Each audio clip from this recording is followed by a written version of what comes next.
In addition to selecting elements with basic selectors such as classes and IDs, CSS also categorically has another set of selectors called combinator selectors, which are inherently a more complex form of selection, or at least compared to the ones covered in the previous lesson.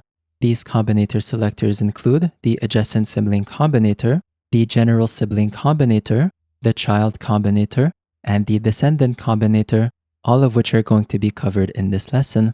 In my index.html, inside my body element, we're going to begin by adding an h1 element, an h2, an h3, h4, h5, and h6.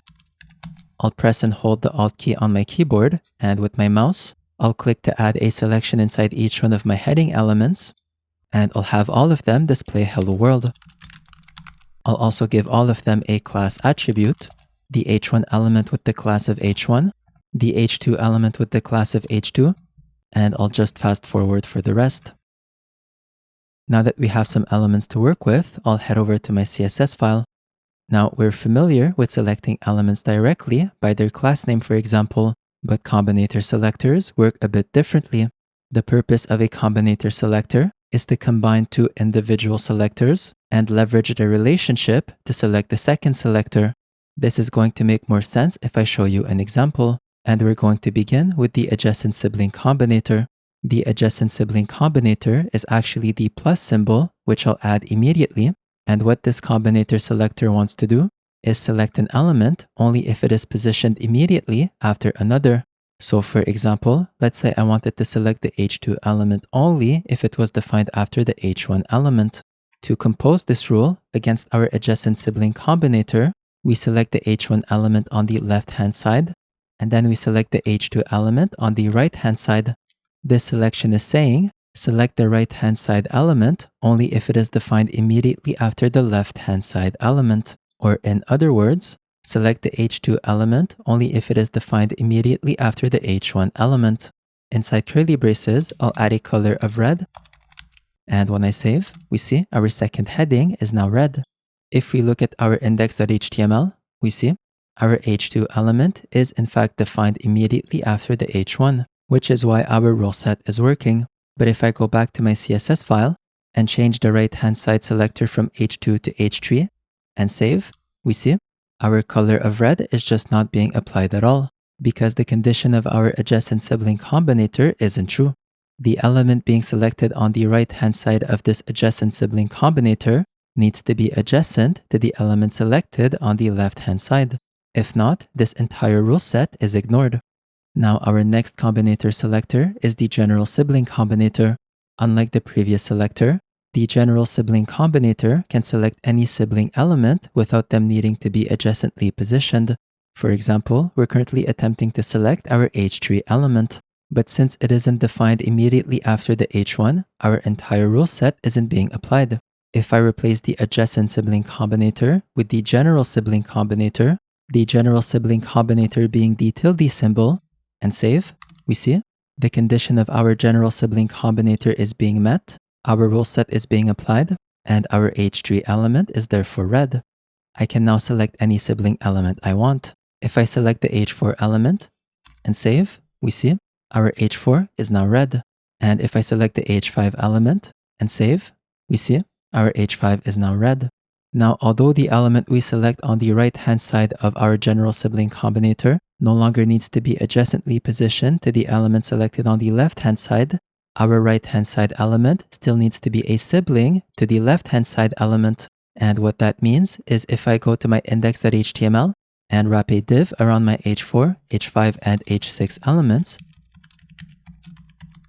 and save, we see our h5 element in our live server is no longer red. With the h4, h5, and h6 elements wrapped inside a div, they're no longer siblings to the h1, h2, and h3 elements. And with them no longer being siblings, back in my CSS, the condition of our general sibling combinator isn't being met, and this entire rule set is therefore being ignored. If I try selecting the h4 element and save, we see it still doesn't work because the h4 element, just like the h5 element, was wrapped inside a div and is therefore no longer considered a sibling to the h1 element. But if I try selecting the h3 element and save, we see our h3 element is red because back in my index.html, we see the h3 element isn't inside the div and is a sibling to the h1 element. With the general sibling combinator, elements need to be siblings, otherwise it won't work. But this is a good segue into our next combinator selector, the child combinator. Unlike our two previous combinator selectors, whom both required elements to be siblings, the child combinator exists specifically to select elements that are direct children of a parent element. So with the child selector, we're now stepping away from a sibling relationship into a parent-child relationship. And an example of a parent-child relationship in our HTML is our div and heading elements inside it. This div is a parent to the h4, h5, and h6 elements, and these heading elements are children to this div element. Inside our styles.css file, I'll replace the h1 selector with our div.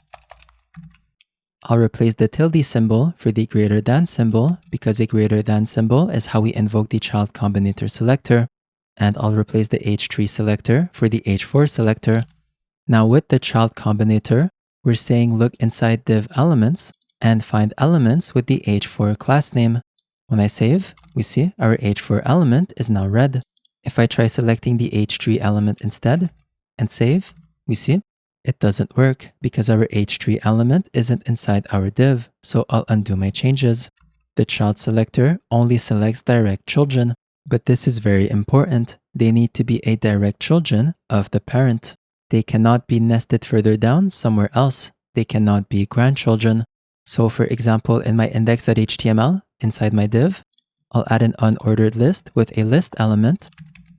And inside it, I'll copy my h4 element and paste it inside. When I save, we see my h4 element inside the unordered list isn't red. Only the h4 element that is a direct child of our div is red.